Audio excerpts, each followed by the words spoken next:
this is Shitao. Shitao is a, well, actually, does anyone here know who Shitao is, just generally? By raise of hands, how many people have heard the name before? All right, so Shitao, the Chinese journalist, in 2004, the Chinese government distributed document 11 to Chinese news media around the country, telling them to not cover the 15th anniversary of the Tiananmen Square massacre. Shitao was at a meeting where document 11 was discussed. He took notes, typed them up, and then sent them off to a New York-based pro-democracy NGO. Shitao's act was not just one of the expression, but it was also an act to undermine the propaganda by an oppressive regime.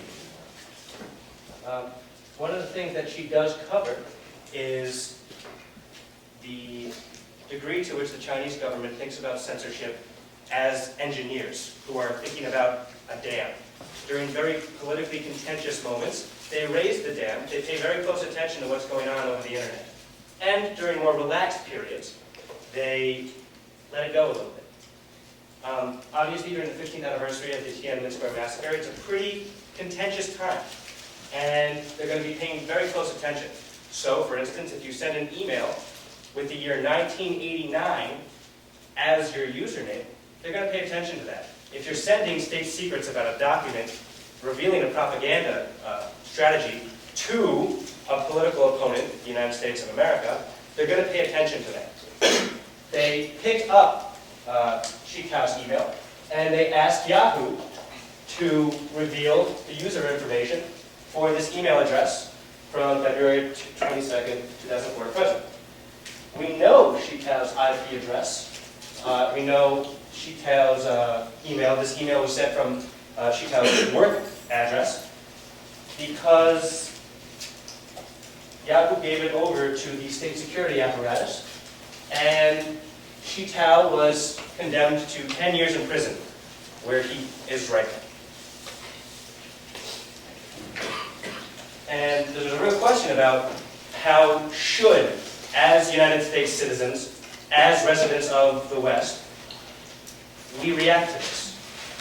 The United States Congress had one answer. They held a series of hearings and inquiries into this, during which Yahoo was less than forthcoming, and those hearings culminated in a morally righteous tongue-lashing by a representative in the House who has particular experience with oppressive regimes, Representative Lantos, who's the only surviving member of the Congress who survived the Holocaust.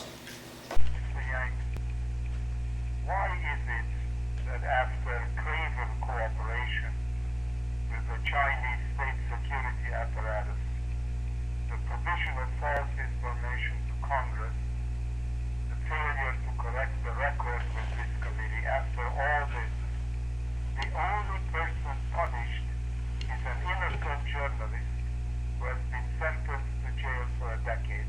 No one else has been punished in this case except the innocent. Explain to me. Chairman, as I said in my statement, I deeply regret the consequences of what the Chinese government has done to our dissidents. My heart goes out to the family. I also looked at this matter, and again, I was not involved in the original testimony, and I obviously was aware of what happened last year. But I really don't believe that our employees acted in a way that was seeking to conceal, mislead, or do to intend deceit. And those were the basis in which we look at our employees.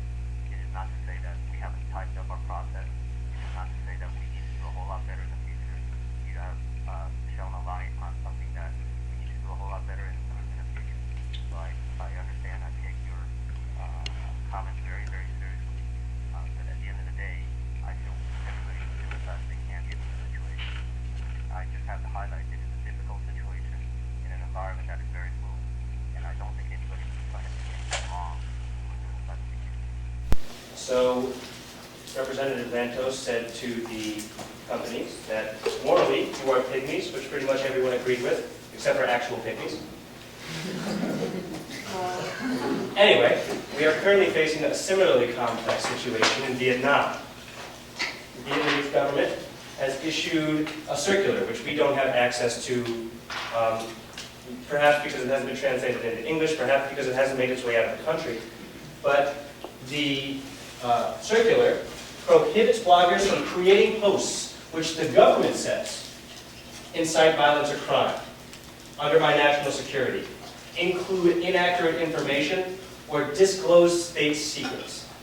And the real question, there are really two questions. The first is, should we, as United States residents, attempt to change this situation?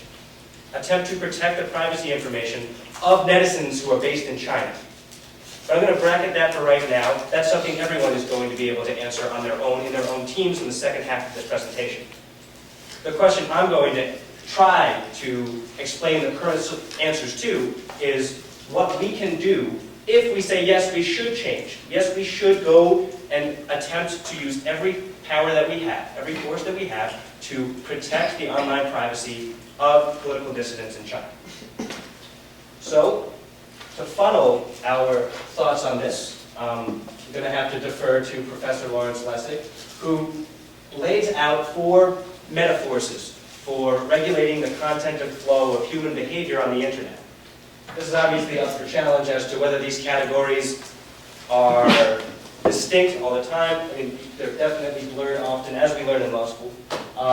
But these are the basic 4 factors that I want, or that I suggest all of you think about in determining what your team's solution is going to be to this problem, and what you think everyone's collective solution should be to the problem that we're going to introduce in the second half of the class. We've got norms, markets, law, and code. I'll give you guys another 10 seconds just to look through it. If there's any questions on this, feel free to raise them right now. All right, I guess we're pretty familiar with this framework. So, we're going to move on to the Global Network Initiative. Global Network Initiative is a set of voluntary guidelines which the internet companies, specific signatory Jerry Yang, who we saw get harangued by Representative Lantos, who they sign on to a series of principles, guidelines, and a framework for going forth, documenting and streamlining the process by which they interact with oppressive regimes who request private information of otherwise anonymous or individuals with pseudonyms, political dissidents in China, or political dissidents across the world. So first we're going to start with the Global Network Initiative, and hopefully by discussing the details and getting into the language of this framework, we can massage out some of the benefits and tensions of this solution. So we start off with 3 basic elements of the Global Network Initiative. A set of principles, which are general aspirations and goals, the ideals of the signatories. Google and Yahoo have signed on to this. Then the implementation guidelines, which are the real meat and potatoes, the specifics which these companies have agreed to. And this framework, by the way, was set up as a negotiation between academics, these companies, and human rights groups. And then finally, the governance, accountability, and learning framework, a plan for putting this framework into motion over what is now the next 4 years.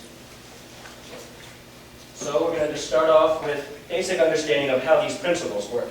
The principles are founded upon, or at least with respect to privacy. Privacy principles are founded upon 2 basic claims, 2 basic assertions. One, that privacy is a human right. Second, that privacy is a guarantor of human dignity. From here, the guidelines move on to a series of shoulds, some ideals about what these companies are aspiring to be a part of. Starts off with everyone should be free from illegal or arbitrary interference with the right to privacy, and should have the right to the protection of the law against such interference or attacks. The right to privacy should not be restricted by governments, except in narrowly defined circumstances based on internationally recognized laws and standards, and these restrictions should be consistent with international human rights. Now, these principles are so wide and so broad in terms of what we can imagine their applicability to be, that they are inevitably going to be somewhat watered down when we get to the real specifics. In fact, just by entitling this principles, the G&I framers are telling us these are not specifics to which we should hold these internet companies accountable. Those specifics are going to come in the implementation guidelines. Still, there is something to point out in terms of watering down in this document. Shaded in gray, except in narrowly defined circumstances based on internationally recognized laws and standards. So, on the one hand, the principles generally close the door on privacy invasions, but they always open windows. And whether or not you think this is a good tactic in terms of what kind of policy you all want to craft, what kind of approach you want to take to solve the problem of internet privacy in Vietnam, that's up to you. This is one of the things that I thought was important to flag in the principles section. Moving on, the implementation guidelines. I think it's just important to take a look at the kind of language which the implementation guidelines use. This is just a section of the implementation guidelines, just to highlight the kind of language it uses. So they're going to receive and evaluate regular reports from management. They're going to review and they're going to participate in training. All of these words are rather subjective. What does review mean? What does receive mean? What does participate mean? And ultimately that is determined by who's interpreting it. If these are voluntary guidelines, committing to these specific words might or might not have an effect. As we saw in Lawrence Lessig's framework, these will certainly affect norms, and they potentially will affect markets, therefore, in terms of what we see these internet companies doing, and if we hold them up to certain norms, either by shaming them or by using our power as consumers, that's going to determine how effective the wording is in the implementation guidelines. So that said, I've given out a packet to everyone, and I want you to take a look at the privacy section of the implementation guidelines. Now that you have a sense not only of the principles, but also the general approach which the implementation guidelines take, I want you to read through those privacy guidelines and judge for yourself how effective they are, and whether or not you would change the approach when you have a chance to do what they've done in about 40 minutes. We'll give you guys about a minute and a half to do that. If that's okay.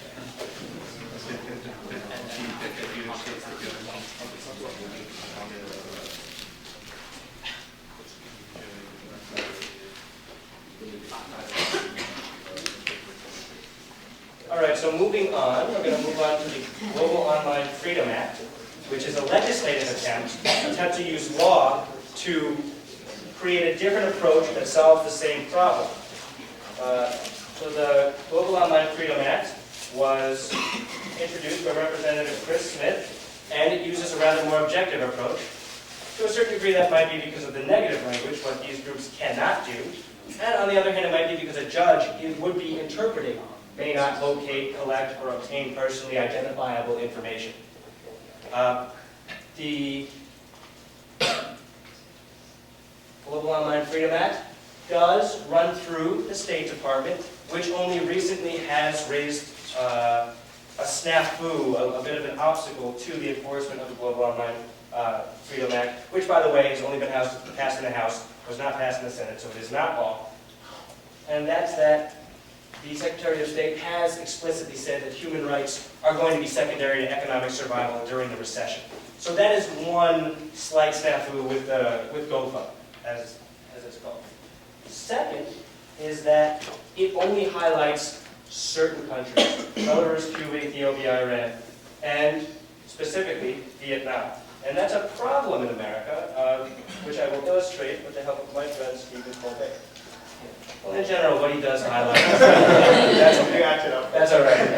There's no subtitles on this one. So what he generally illustrates is that our own country has been responsible for major invasions of privacy. The NSA, most recently, has been sued by the Electronic Frontier Foundation for a series of unwarranted wiretapping. And is it really, are we really being consistent, fair, or is it just something that we want to do to create a law that only applies to other countries when our country might be said to have violated it? At the very end, I'm just going to sum up by just saying these are the four general forces that you should think about in terms of not only analyzing these two solutions, but also crafting your own. And with that, we're going to move on to the guests. So Colin McClay is Managing Director of the Berkman Center and a co-founder of the Information Technologies Group at Berkman Center for International Development. He's teaching a course this semester on the technologies and politics of internet control, and he was very involved in the crafting of the Global Network Initiative. Andrew McLaughlin, which we are trying to currently connect with over Skype or GChat, is joining us from the left coast. He's the head of the Global Public Policy at Google and Senior Counsel there, and he has also taught at Harvard and is a Senior Fellow at the Berkman Center. So, I guess we're going to start our questions with Colin. And the first one is, what do you think the optimal use case is for the GNI? And against what situations is it built to work best? Well, so first, if I could just thank you guys for inviting me today. It's great to be here. I'm sure this will provide a lot more learning than my normal environment. And so I ask you to be gentle. I'm not used to being taken apart by an HLS class. And second, important to let you know that I'm speaking on my own behalf, not officially in any way on behalf of GNI. So that's part of what we have and what's allowed us to create the sort of trust that we have is through a great deal of caution with respect to speaking on behalf of the initiative as a whole. So these are my opinions that I will offer. So can I, before I get to your question, can I just reflect on a few points in there? Please do. And I really wanted to highlight one, which I thought was really interesting, sort of the focus on aspirational language, and to say that that's a very intentional tension that we introduced there, sort of on one hand saying, what can we aspire to, but on the other hand, what's something that's realistically implementable and ultimately verifiable. So I think you pulling out tension in the beginning as something that runs through the suites of documents as well as that particular thing, that in particular is important. So, the question is, what's the ideal case? What's the ideal use case? What is the GNI? Is there a specific case that... I'm just looking over my shoulder. Hi, Andrew. No, actually, I can hear you fine. I guess I should say greetings, beautiful earthlings. I guess I'll start out with a question for you about Google, about human rights in general, and you're free to speak on your own behalf as well, or on Google if you'd like. Okay, I'll Okay. So one thing when we talk about the GNI, we often talk as if there are big categories as members rather than discrete companies, groups, etc. Does it oversimplify things, to refer to just ICT companies? Is Google different in any way, or is Yahoo? Can you speak about that? Should we try to disaggregate? Well, let's say where the GNI came from. So first of all, is the microphone okay? You can hear me all right? I don't have to worry about shouting. So the idea behind the GNI was an outgrowth of us deciding to do business in China. Yahoo having its sort of tedious Xitao experience, and Microsoft finding that its blog service was being subjected to Chinese content controls as a locally hosted service. The idea behind it, which I don't think it's lived up to, was that any one of these companies trying to deal with a government like China's on its own is basically at a massive disadvantage. And so our thinking was we ought to try to aggregate together a lot of market capital behind a basic set of principles. And I can say in all honesty that this thing was my idea to begin with. So I can tell you what I was thinking when we started this off. The original idea was that there was one principle that I thought mattered above all others. And that was the idea that if we could get the companies to agree to insist upon basic rule of law process for censorship, we would be able to introduce an element of accountability and also transparency into the censorship system. So you got to remember, from a kind of global perspective for a company like Google anyway, what China does is an extreme form of what lots of countries do. And so actually, President Obama in Europe this week gave a really interesting answer to a kind of a snotty British journalist's question about American exceptionalism. And one of the things that he noted, which is absolutely true, is that one of the things that is very exceptional about the United States is our approach to freedom of speech.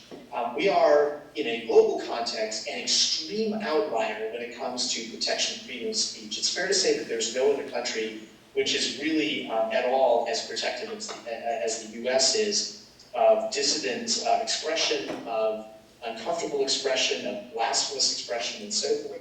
Even Canada or Australia, countries which are in many ways culturally quite similar to ours, engage in government-sponsored censorship of content in a way that would be brazenly unconstitutional in the United States. So anyway, when you look around the world, we as a company have got to deal with censorship in Germany, in France, in Brazil, in the UK, countries which are democracies, and in which repeated successive elected governments, validated by the ballot box, have voted to either impose or maintain censorship regimes. So in Australia, they classify broadcast content. They've also extended that to streaming video. In Canada, there are national content rules which are used to suppress speech from outside Canada compared to speech inside Canada. Germany suppresses Nazi-related stuff, extreme violence, war, invocations to go to war. Fox News would probably be illegal in Germany, and so on. So anyway, there are lots of jurisdictions where you have to do this. And what's different about China, of course, is that A, it's not a democracy, and B, the range of speech that is suppressed there goes well beyond sort of narrow defined categories to the arbitrary and unpredictable range of subjects that they choose to suppress. Now, experience has shown that in China, it's actually a shrinking zone. In other words, what is censored is much less today than it was, say, 10 or 12 years ago, maybe even 5 or 6 years ago. But there still is a broad range of things. The shorthand that we use is the 3 C's and 2 T's, or 3 T's and 2 C's: Tiananmen Square Massacre, Taiwan independence, Tibet independence. The first C is for the cult, the Falun Gong, and the last one is criticism of the Communist Party's central leadership. So those are the things that really get internet content blocked. And the problem is that there's no rule of law to it. So if we leave aside the differences in political systems for a second and say, what really distinguishes German censorship from Chinese censorship, one answer is that German censorship happens in an accountable framework that's very well documented in law and follows a matter of rule sets. So in Germany, there's a body, a governmental body, which produces a blacklist of URLs. It's subject to oversight from different parts of the government so that they can make sure that it's not going beyond the range of things that it's supposed to be blocking. It's got a group of 12 experts from outside the agency that participate in decision-making and presumably could be whistleblowers if there was something bad going on. Though the blacklist itself is not published for fairly obvious reasons, the process by which it's implemented is pretty transparent. So that's one alternative. The Chinese alternative, though, is one in which there's no rule of law. It's basically individual decision-making without any kind of accountability or documentation. So the idea behind the GNI initially, as I first cooked it up, was that we should try to get as much accumulated market capital in the tech sector, in the media sector, and broadly speaking in the information sector, and try to get them all to agree to one simple principle, which is that we're only going to follow censorship requests on Chinese aimed services that actually follow a formal law. So not phone call, not somebody just calling an employee into a meeting and yelling at them to block something, but a formal document that's been signed off on by a court. The idea was that this could be usefully transformative, at least in some small way, and that it would require some official to attach their name to an order that follows legal process, at least on paper. And therefore, there's a chain of accountability built in. Something gets blocked, you can look and see who it was that ordered it to be blocked. One of the things that fuels the range of censorship in China right now is that you can never really tell. It's complete black box to the outside world, who ordered what, and for what purpose. So that was the original idea. One question that you asked was whether, and I should say, I think it's largely failed in that because the only two companies that are taking part beyond Google are Yahoo and Microsoft. There are a couple of others that I hope to see getting into the fold, but a sort of stampede of many interested players towards this set of rules has not really happened, and I think the rule set became quite a bit more prescriptive than what I just outlined because we also wanted to involve NGOs, human rights groups, and others, and they actually wanted to push the formal requirements on participating companies because they thought they sort of had the companies over a barrel because of congressional criticism, prospective legislation. And so anyway, it's something that I hope is going to be useful, but it definitely has not lived up to what I had hoped it would be. The second thought, which is the other question you asked, was is Google basically the same as Yahoo and Microsoft? Probably not. I mean, we are much more we're much more conservative in the countries that we open up operations in. We're much more conservative about the kinds of services that we deploy and how we deploy it. So in China, for example, we don't locate any personally identifiable data inside China, which is critical because even though it means that our services are quite a bit slower, it means that if the Chinese government ever wanted to get personally identifiable data from us, they would have to go and file a formal legal process through something called a Mutual Legal Assistance Treaty, or MLAT, which means that it goes government to government from China to the US, which is where the data is actually stored. And then the US Justice Department is involved in deciding whether to engage in law enforcement cooperation. And I think one of the critical things would be what the Chinese government is going to use this data for. Is it a political dissident or is it a child pornographer? Both are possible, and the US would obviously, I think, want to cooperate in an investigation of the latter, but not of the former. So anyway, that's sort of what it does. And I note that on the PowerPoint that you sent around, that you were talking about Vietnam. Vietnam is an example of a country where we offer Vietnamese language services. We offer them on the .vn domain name, but we don't actually have any employees or operations inside China. That's probably different from Yahoo and Microsoft. Microsoft sells software all over the world, and so their online division is probably piggybacking off of those physical presences. For us, we can be a lot more deliberative about it and chosen to be a lot more deliberative about it. So there are basically two things that we're extremely focused in any country where we're going to put people. One is access to user data, and the second one is censorship. And so we study, study the hell out of those two questions before we make any decisions about employees or data serving facilities or storage facilities. Reach sort of different conclusions country by country. I will say on the censorship score, though, what has been extremely challenging is that because we come from the United States, there is no country which meets U.S. levels of protection for free speech. There just isn't a single one anywhere in the world. So every country that you go to has got some degree of speech control, or at least attempts through instruments like legal liability provisions. That goes beyond what would be acceptable in the United States. The United Kingdom, for example, has libel and defamation laws, and they just act as, through rules of legal liability, they act as a speech control mechanism that, again, is just difficult. So, you look at a country, so for me personally, it's not exactly a company view, but a critical distinguishing factor has been about which countries have democratic systems which are capable of correcting errors over time. So there's lots that I don't like about speech restriction laws in India, let's say, but I'm comfortable with Google doing business in India because when it makes a mistake, which it sometimes does in the form of police arresting somebody who posted an orchid community that was critical of Sonia Gandhi, for example, it's of course incredibly dismaying that somebody would be arrested on the basis of political criticism. On the other hand, India's democratic system, for all of its faults, is a very robust one, and one with a court system which at the top, the Supreme Court level, is regarded as an institution with a tremendous amount of integrity and partial decision-making, and is likely to be able to correct errors as India matures as a democracy. So I think that aiming for perfection is probably unrealistic. Aiming for something which is workable is more realistic and try to strike some kind of balance in the middle. Well, Colin, let me turn it over to you. So one of the things Andrew's mentioned is that right now GNI is only it has only been joined by 2 ICT companies, Google and Yahoo. Is that the right metric by which to gauge GNI's success?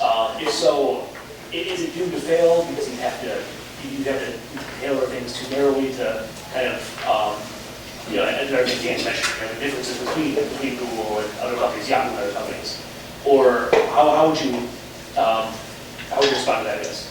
So first I would say that the official launch of the materials, which is to say the documents referred to in the presentation, was in October of 2008. The public launch was in December of 2008.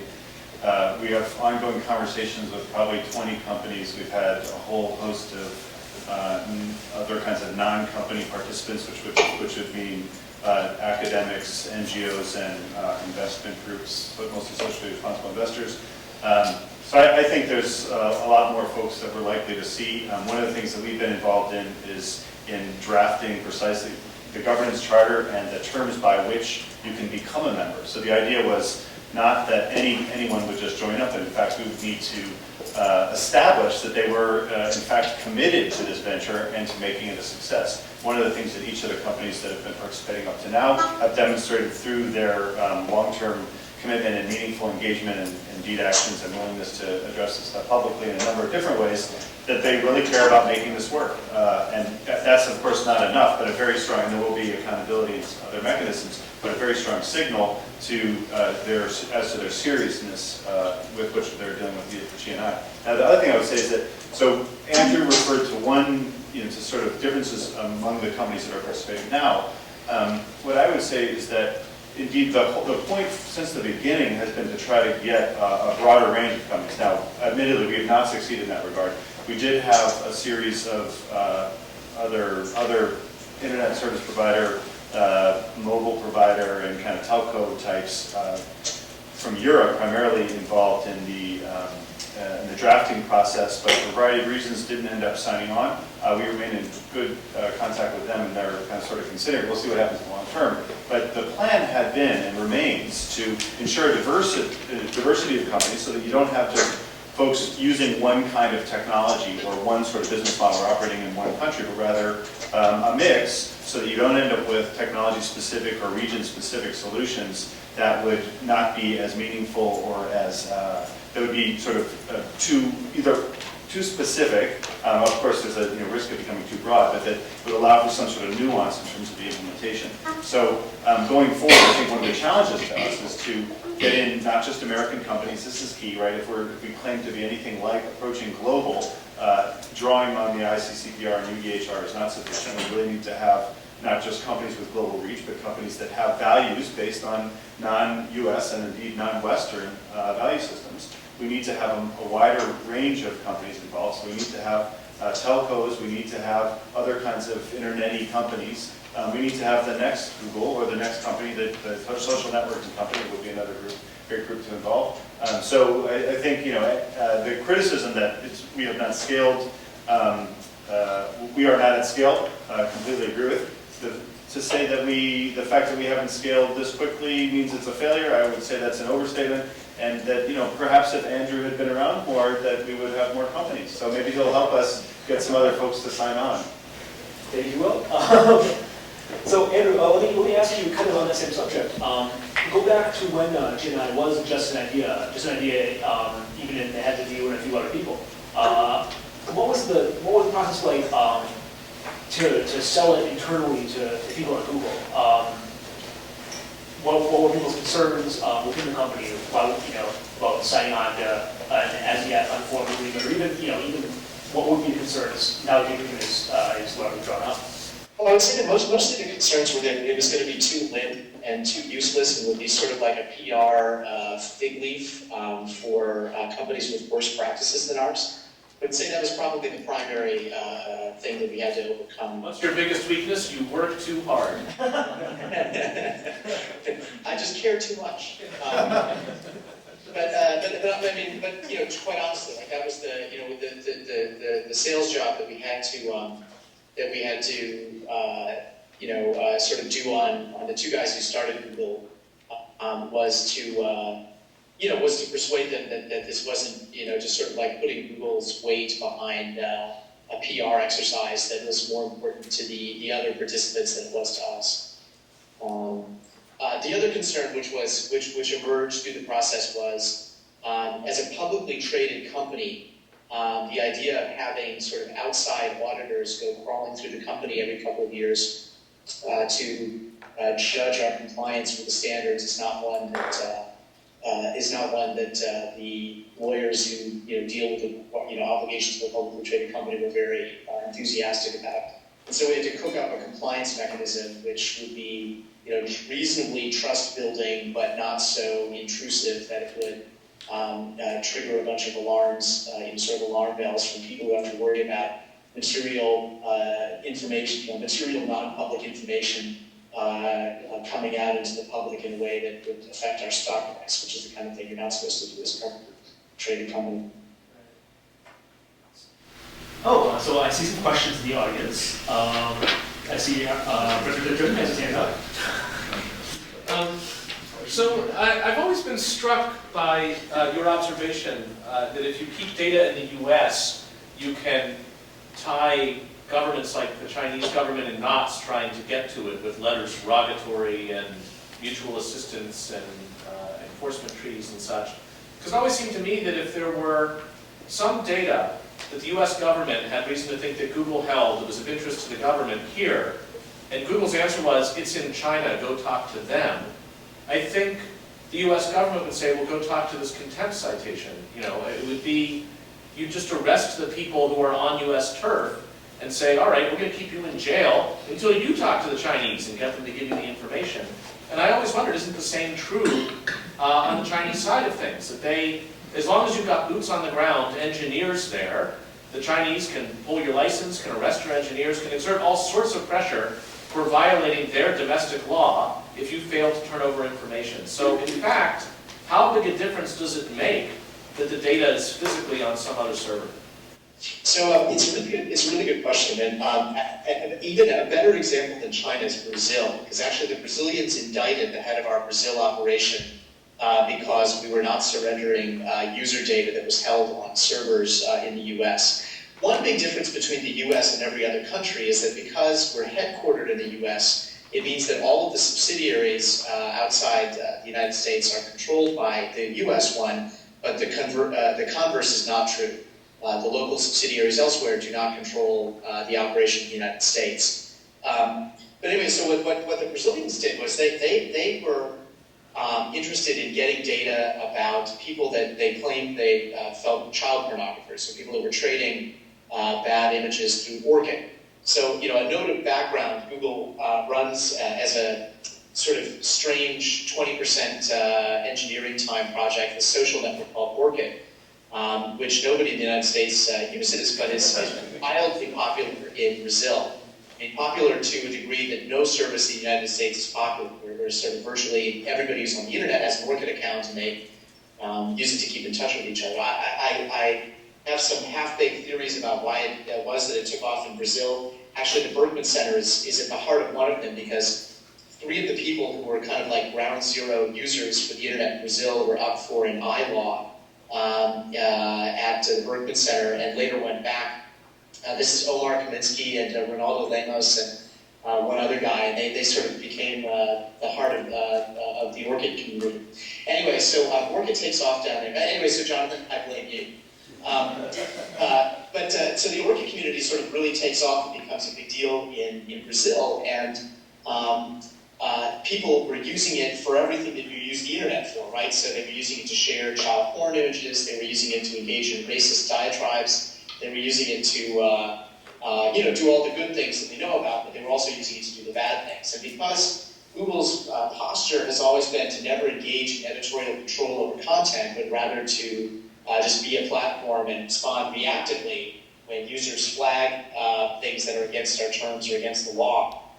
This stuff would be out there, and it would often be there, for law enforcement officials to capture screenshots and then come and complain to us. And so there were, both things which were illegal in the United States, like child porn, which is illegal everywhere, taking place on our kid. And there were also things that were not illegal in the United States. So that would be, for example, racism.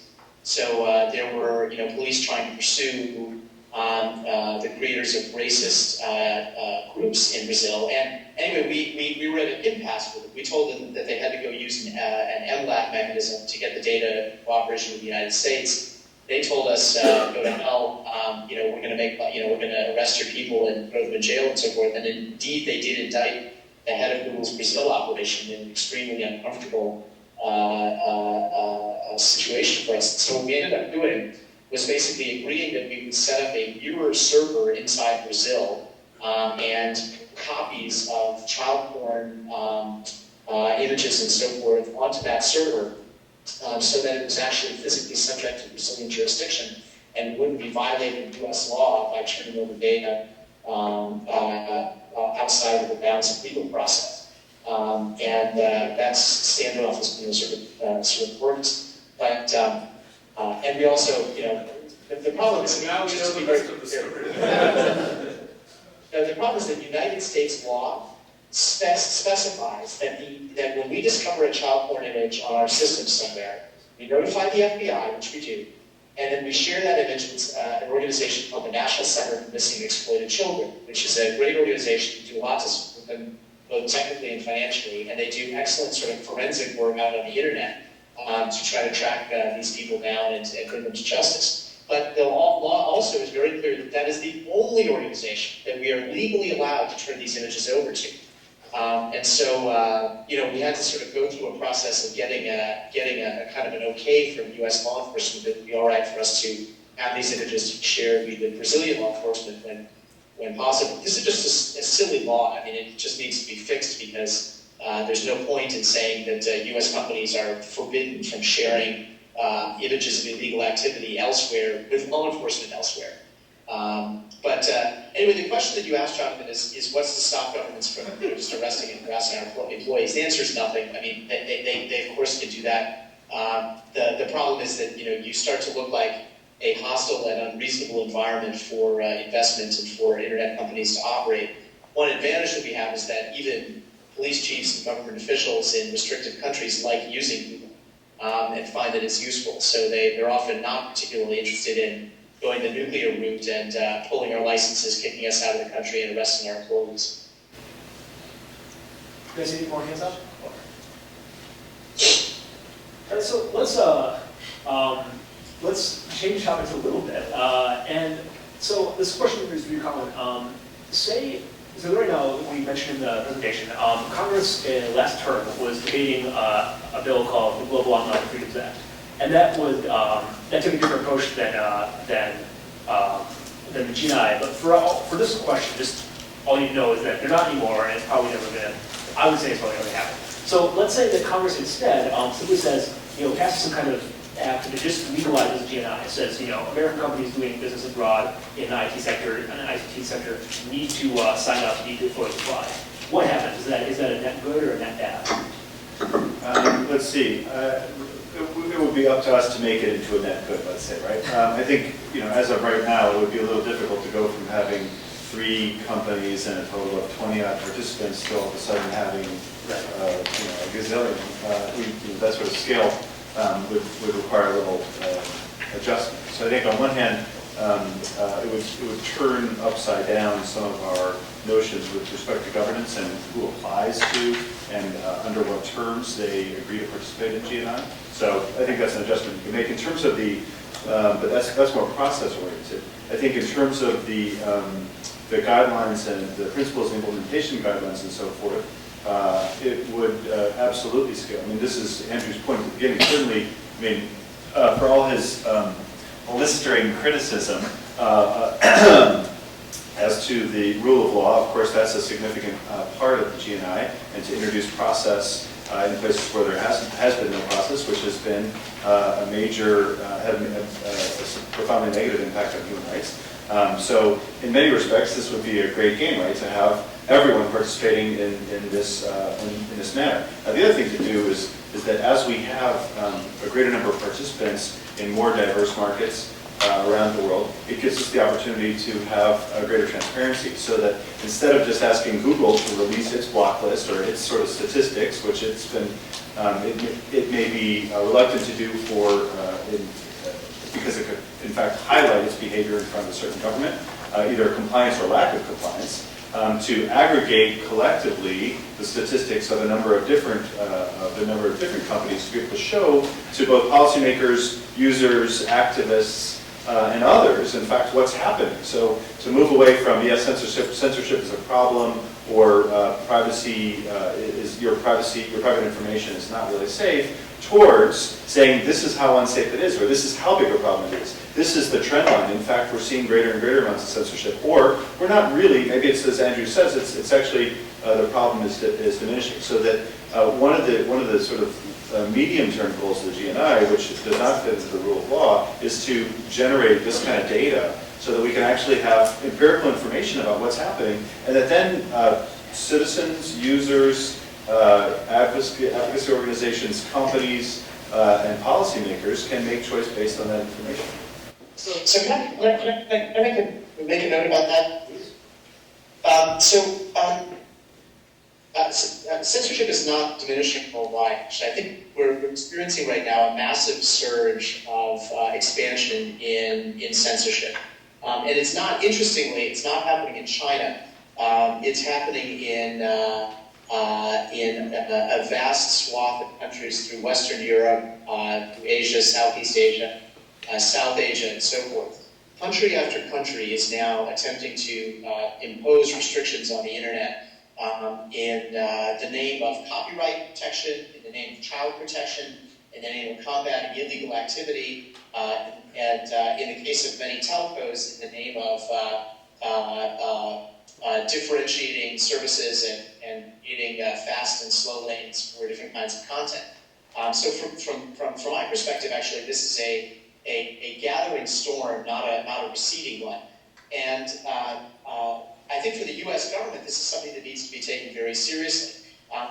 Leaving aside the sort of basic exportability of American values like freedom of expression in the liberal tradition of John Locke and John Stuart Mill, the framers of the Constitution, we have an economic interest in that America's information sector, which generates a lot of cash and jobs, to be kind of brazen about it, this is the single biggest trade barrier that we face. So I actually think that from the perspective of either legislation or executive action or both, there's a pretty wide zone that's worth considering. See if the United States can use its whatever remains of our economic power worldwide more in the service of freedom of expression for individuals worldwide, because it's in the interest of our movie industry, our TV and newspaper industries, internet companies, and so forth. We've all got an interest in being able to move information without enduring the many complex and expensive censorship regimes that are being erected. Many of them are very well intentioned, but they come from a tradition where adult autonomy is not the prevailing value. Rather, the expression of social values is. So I actually I'm not a big fan of the language of the Chris Smith bill that highlighted. For example, one of the things it would do is it would apparently make it illegal for us to deliver an email message into China because of the way it's written. But even leaving that aside, I think there probably are things that we could do to try to raise the bar, promote compliance with rule of law, and incent our trading partners to create an environment in which our companies are competitive, regardless of censorship restrictions. So I think we have time for one more question. I think I just saw Professor Fisher's name go up, so please. So Andrew, against the backdrop of that last comment, which seems strong, it's not at all clear to me why you think that reliance on the foundational principle of the rule of law is going to help. It would seem, just to sketch the alternative scenario for a moment. Andrew, are you still there? Because you just disappeared from the screen. Oh, there we are. No, I'm here. I can hear you. Okay. So the alternative scenario is one in which you combine the increased willingness of governments to engage in overt forms of censorship with the trend exemplified most recently by the Wu Goldsmith book, acknowledging the technical feasibility of country-specific management.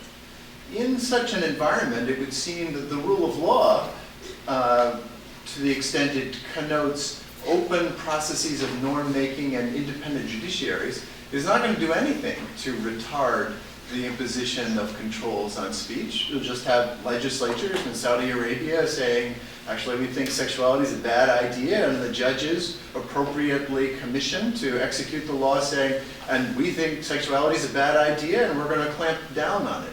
So why is there any advantage to employing the mechanisms of the rule of law to resist the coming storm, as you describe it? So it's a great question. The way I think about it is that the structural answer of rule of law, accountability, and transparency answers the structural weakness of unaccountable, non-transparent, secretive decision-making. The structural answer, though, does not answer the substantive problem, which is when there's a social consensus in favor of censorship. That means that we still also have to have a substantive argument and build a substantive case why Turkey should not protect the memory of Kemal Ataturk through censorship, or protect the unity of the Turkish state through censorship. I think that it's an answer to a different problem, and we still have to engage in a series of arguments, possibly through economic and diplomatic instruments to deal with substantive. Well, Andrew and Kyle, thank you both for taking the questions here. Cheers. So now you've got a little bit of a background on the issues in democratic free speech negotiations across international borders. And now we're going to make you do it. So welcome everyone to the first international conference on democratic free speech online. It is a little known fact, because we made it up last week, that there is a recent case in which a Vietnamese missive to internet service providers within Vietnam telling them which sites were blocked was given out to various internet service providers within the country of Vietnam. A staff member of one of those Vietnamese internet service providers blogged about the list of blocked sites on his pro-democracy blog published by Yahoo on its Yahoo 360 service, which is the most popular blogging service in Vietnam today. That blog post was in turn picked up by Rebecca McKinnon's Global Voices, which is a popular franchiser of individual pro-democracy bloggers' posts from around the world, and that was in turn picked up by the New York Times. The New York Times, having run the story, upset the Vietnamese government. The Vietnamese government in turn has come to Yahoo to ask them to give up the names of the people who were blogging this information. Now, it turns out this is the backdrop for a group of international actors getting together and saying, we see this problem far too often. We'd really like to come up with a solution that's going to allow all of us to at the very least be satisfied with the procedures that we have for dealing with these problems. So we are going to ask that each of you, your 6 groups, and I should name the 6 groups right now. We have the government of Vietnam here. We have a group of Vietnamese pro-democracy bloggers. You can just assume we're all wearing masks so the government of Vietnam doesn't spot them and take them home right now. The United States Congress, a reputable August institution. The board of Yahoo. Yeah. Amnesty International. And convincing, just because they like to look over the shoulders of their friends in Vietnam, the government of China. So right now, what we'd like each of you to do is take 5 minutes, discuss what it is that you'd like to see as your actor in sort of an international system for dealing with these kinds of problems as they arise. Each group should elect someone to act as a communications director. That person should pull out a laptop. Then we're going to engage in 2 rounds of sending people to other people's communications director from various parties to negotiate over an agreement that every party can live with. So for example, we would take Amnesty's group. Amnesty would elect Rue would be communications director, and then would send Mel and Rainer and Ayelet over to various other groups to negotiate with them over terms that everyone can agree with, to come back to their communications director, and to write it into the final document that Amnesty International is ultimately going to put forward. Then, we're going to have a second round of meetings within the group where you can discuss what you've heard from everyone else, and a second round of negotiations. And then each group is going to present its solution and explain to us first why it thinks it's a good solution for its set of values, why Amnesty International would, in particular, support the Amnesty solution, and then why it's a good solution for the world in general, why it's sort of a desirable overall answer. So with that in mind, I'm going to give you 5 minutes starting now to sit within your groups, discuss exactly what your negotiating strategy is going to be, and I'll let you know when it's time to start negotiating.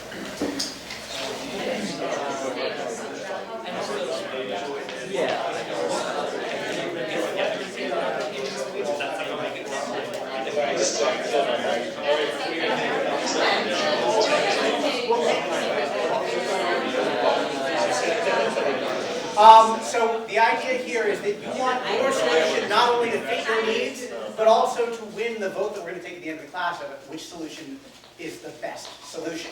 So when you go out and negotiate with people, you're negotiating for your needs, you're also negotiating for a solution that you think is win.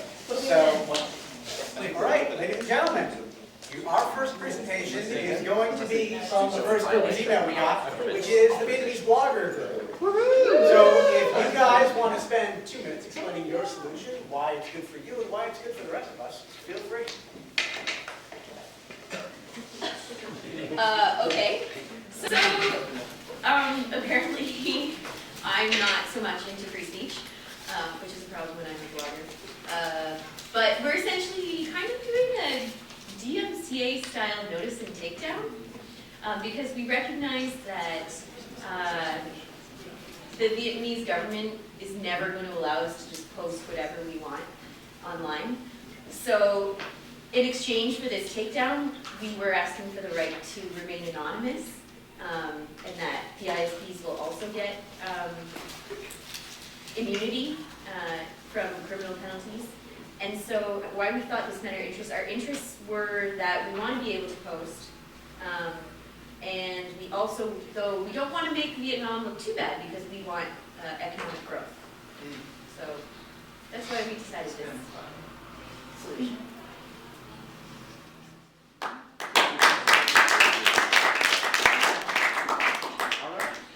Well, the second group that we got was Yahoo.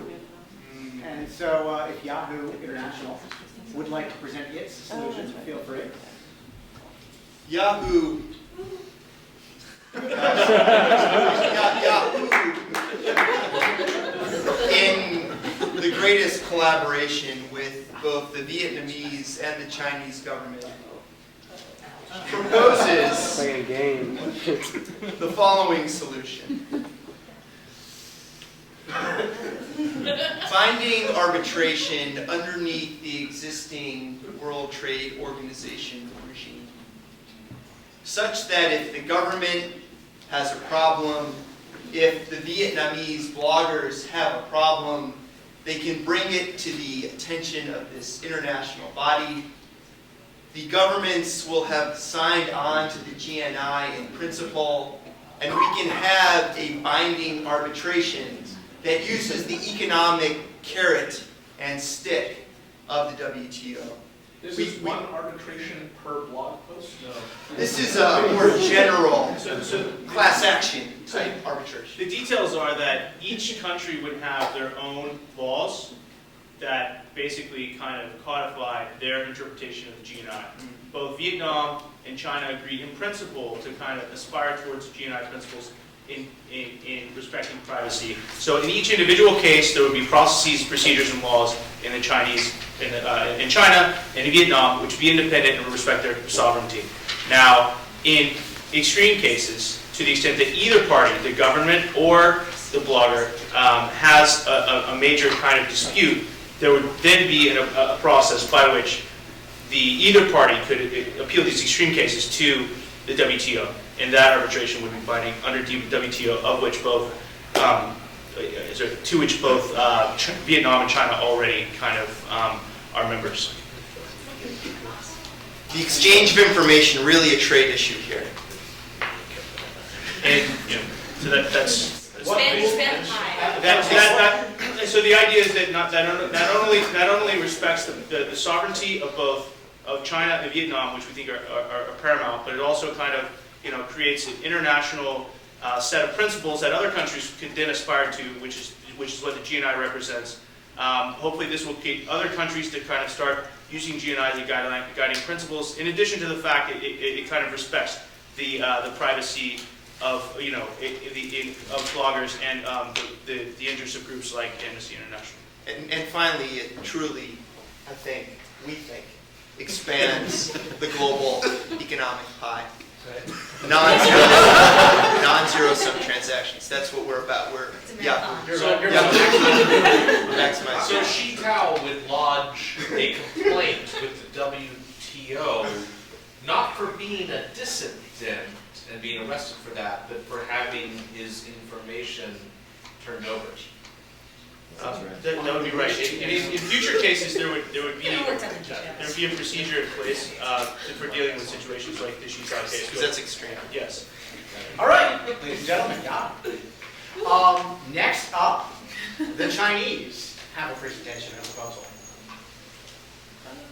Well, so I'm not sure we actually agree with Jako's proposal. I'm also pretty sure the WTO is not binding on it. We don't really, our main proposal is that we think that countries should agree to adopt the United Nations IP Traceback program being drafted by the Q617 group. Beyond that, I think our position is that we're not going to sign on to any agreement here no matter what you guys say. Unless we agree with ourselves. Let me temper my comrades. Basically, as in all interstate matters, China firmly upholds its commitments to letting countries do what they want within their own borders and not having other countries dictate to another country what they should be doing. So, yeah. Not necessarily we won't sign on to anything here, but we won't sign on to anything here that we don't agree with that is imposing on our society someone else's view. So no international arbitration regime is going to satisfy. Or do you remember? Well, if it's not binding, then sure, we might sign on to that if we have to. Fair enough. Or it could be like the U.S., and even if it is binding and we sign on to it, just ignore what it says. Yeah, we'll wait on Congress to see if they're going to respond to that, but that sounds reasonable. And we should say the United Nations Q617 group as United Nations. The United Nations one. International Telecommunications Union. All right. Next up, we'd like to hear from the United States Congress. So we realize that there are a lot of delicate issues of state sovereignty at play here, which is why we propose that we set up some sort of ex-ante procedure in order to determine what sorts of information requests are really justified by compelling need and which ones aren't.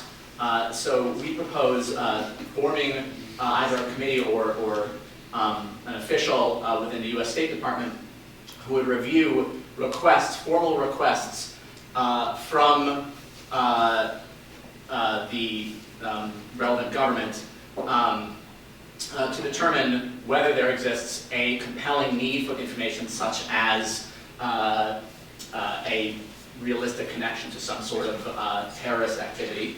And if such need exists, to then authorize the ISP or ISPs in question to hand over the relevant information to the requesting government. The ISPs would not be subject to penalties in this country unless they hand over information that has not already been authorized by the government. Otherwise, the U.S. government. Otherwise, all negotiation, all interaction would take place on a state-to-state level. But all information would go through this committee. So any information that was turned over to governments that didn't go through this committee would by default not be authorized by the US Congress? Or by the US government? Yes. Yes. And is the US government prepared to live with the symmetric interpretation? No.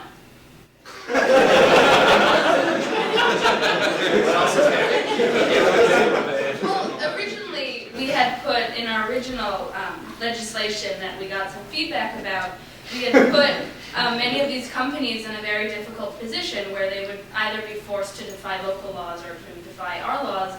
And we thought it would be in the interest of bloggers and democratic dissidents around the world to have the tools of the internet at their disposal instead of having Yahoo just leave the country for fear of reprisal from whatever dictatorship. So we thought that by keeping this in the diplomatic sphere and by not trying to harness, the economic incentives of each ISP, we would actually be doing greater service to people who wanted to use the internet. Well, my question was if an arm of the American government wanted to get information that reposes overseas against the wishes, say, of a foreign government there, would the U.S. recede on applying pressure of the sort that Andrew was talking about, contempt of court for those assets or people we can get our mitts on, if they have a mirror process like this in place?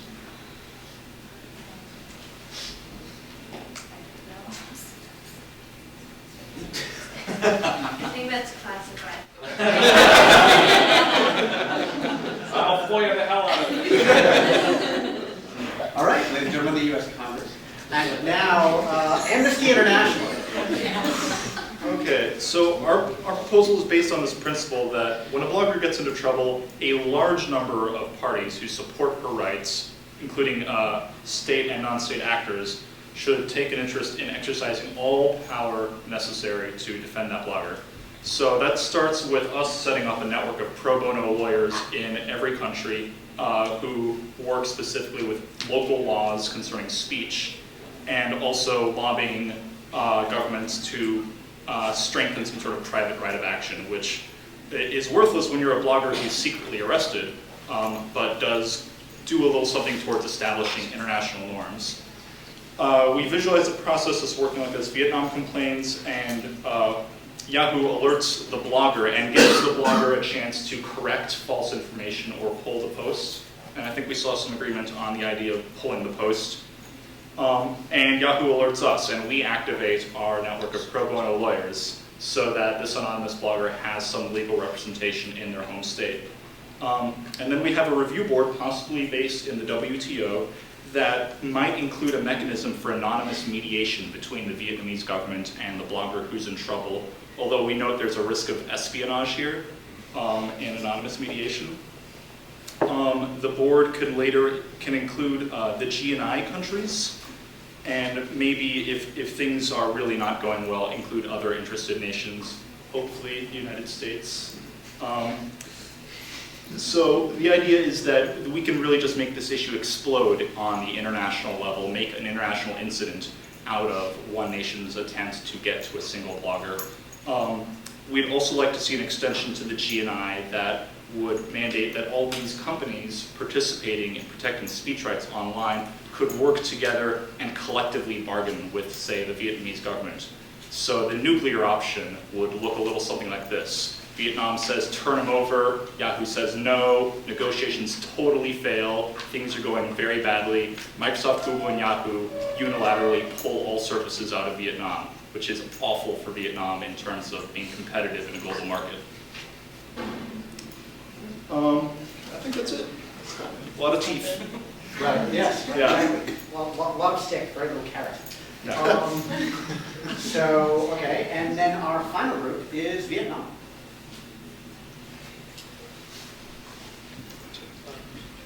Sure, so I'll start. That we talked to a good number of parties, and that we feel very strongly that Yahoo is obliged under Vietnamese law to turn over a blogger who leaked state secrets. We do not believe that merely removing the post remedies the problem, and that we do want the name of the blogger, no more than we gave Julius and Ethel Rosenberg a whoopsies. I mean, that this is a very serious. What? Did Vietnam go after Julian? No more than anyone would have. This is not. This is a very serious matter. This is untold story. This is something that requires that the judicial system of Vietnam go into full effect. That we believe that we offer due process by our laws. That we have all of the procedures that we are willing to comply with the best practices of the GNI. And for future forward-looking proposals, including modifying the underlying infrastructure of the internet or improving the WTO, we are willing to take these proposals very seriously. We just joined the WTO 2 years ago, that we are a country with very low internet presence, and so we are not willing at this time to commit ourselves to abrogating any jurisdiction. And we are, in fact, willing to tell Yahoo if it's unwilling to follow local laws, no differently than if they decided not to follow minimum wage laws. We are comfortable proceeding against the company for violating our laws. And that we believe that there is some agreement that so long as a country follows the basic rule of law, which Vietnam certainly does, that GNI principles are respected. And that this is something that I think a lot of parties agree to.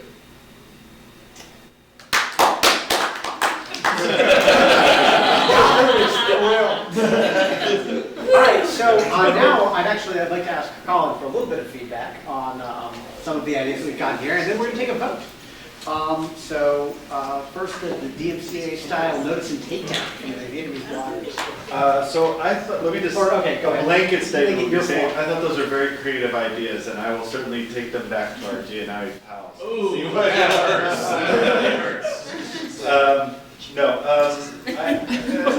going to take a little while to process them without a doubt. The DMCA was definitely interesting. I like how you kind of came up with the trade-offs, sort of the benefit. I'm not sure that the Vietnamese government is necessarily going to be really thrilled with that. I certainly love the idea of preserving anonymity, but from what we've heard about the Vietnamese government, they may not necessarily, they may have other ways of knowing who you are. So I'm not sure that you're really going to preserve. You're referring to keyloggers and other Trojans and black bag jobs. This precisely. You don't even know if it was I'm trying to remember what the Vietnamese ISP situation is, but my recollection is that there's a pretty close tie to government in a lot of instances. So I'm not sure how they're going to feel about it. But certainly it seems like a good start to see, well, if there is a problem and someone does say, hey, I want to blow the whistle on this, and it does scale, unlike some of these other solutions, which I think are going to have a real challenge with scaling. Whether there's potential for abuse in the DMCA style thing, I mean, certainly people have argued that there have been abuses in the US of A on that front, and there could be similarly in the Vietnamese context. So what about Yahoo's international arbitration under WTO guidance? There were some, I thought the trade issue was interesting, and this is certainly something that the companies have pursued. I don't know that anyone has really felt that adding it into WTO, maybe Tim Wu wrote a paper that advocated for adding it into WTO. But my suspicion is the scaling issue is one problem. How does it work? How does it work in practice when you have a pretty substantial number of actual requests possible? When you have a legitimate law enforcement, how do you determine the difference between those two things? What does it mean? I think you guys also had government signing on the GNI. I have no clue what that would mean in practice if a lot of it's about responsible company behavior vis-a-vis its interactions with governments rather than responsible government behavior, which it should be following its own laws anyway, ostensibly, or perhaps the Universal Declaration on Human Rights, to which most of these, I assume, Vietnam is signed, but I don't know, to be quite frank. I think the venue, I mean, within GNI there is a venue for complaint. There is a third-party complaint mechanism that we're working on right now. It may be that there needs to be some space, but I'm not convinced that the WTO, which hasn't arguably been super kind to some countries, would really be the best place to do that. What about question 617? I'm sure they do. Yeah. So for those of you who didn't have that meeting, ITU question 617 is a proposal that the Chinese put before the International Telecommunications Union to retrofit the internet so that all communications are traceable. It's proceeding for study from now until 2012, but the Chinese are pushing it very hard. And they seem to be in favor of it in this class as well. I mean, so I guess it's to the rest of you, the Chinese may have this already well in mind, but I think what you would see is sort of what we've seen with a lot of other technologies, that there would be a scope creep, and what you might, when you start out with your filtering or censoring activity, you begin to filter or search for child porn only, and then child porn moves into kind of other objectionable speech, like, I don't know, the political opposition or different ideas of religion and so forth. And I think you could see very likely a scope creep within this. I also wonder, I mean, so that's the scary side. The other side is, I tend to be slightly doubtful that any technology fix will remedy anything, that there's always going to be a way around a technology fix, and that perhaps that will not even allow you to satisfy your very noble aims, but perhaps it's enough if you can make people think that they can be traced, that that's sufficient. What about Congress's committee that looks over every single piece of information? So that to me sounded very GOFA-like, if my recollection of the bill is accurate, and I don't know that it is. That to me seems like it would be pretty difficult in practice. My recollection is that these MLATs and international legal processes like this, and I would defer to the lawyers in the room, all of which are you and not me, is that you're looking at a few years currently to get many of these sorts of questions resolved. So going from a few years to being able to resolve the volume of questions, not just from Vietnam, but from all the other countries around the world, would seem like it would present a real challenge. And I think Jonathan's questions as to what's the flip side of this is real important. That we could end up in a similar situation. Well, we could have to eat our own dog. What about Amnesty International, the network of pro bono lawyers and some secret body within the WTO? Well, so there were definitely some fun elements of Amnesty's proposal. Amnesty is all about fun. Yeah. What was your criticism of it? It didn't seem there was a lot of stick. Not a lot of character, yeah, which we would expect. But I thought the Yahoo alerting bloggers was interesting. I mean, I think it depends on the jurisdiction, but in most places, I think it's generally illegal, and you guys can again correct me if I'm wrong, to alert someone that law enforcement has requested their information, unless it's for a civil procedure, in which some cases it's okay. So my suspicion is that that's probably, depending on whose laws Yahoo chooses to follow, that could present some problem for them. But I like that as a way of saying, is there some way that we can work and try to remedy this situation internally? The lobbying government doesn't necessarily strike me as something that's going to go too far, since that's already happening right now, but perhaps it might institute some change. And pro bono lawyers is interesting. I think it would be pretty neat if you could get lawyers to sign on to do that. But of course, what we've seen in a good number of countries is reprisals against those lawyers. And it sort of is tough in a lot of settings to take on those kinds of cases. And Vietnam's solution, which was, we want our jurisdiction, give it to us. I'm sure you do. But I also do think, I don't think you want the nuclear option. I think that within your government, there are a lot of different factions, and some may be more dug in on this sort of control, and others, in fact, may be open to a more progressive approach, and might find, I mean, I suspect that this is always the case. We like to talk about governments as monolithic, but that in fact, there's more variety or more diversity of views in the government, and that if these companies were to lose, or there were to be, or to leave, or there were to be a large international dispute, that it would no doubt cost you some. And certainly your relationship with the U.S., while not as close to China, is significant in economic terms. And I doubt that while you don't necessarily want to bend over backwards to please the Congress, you at the same time are probably not eager to cause a major international incident.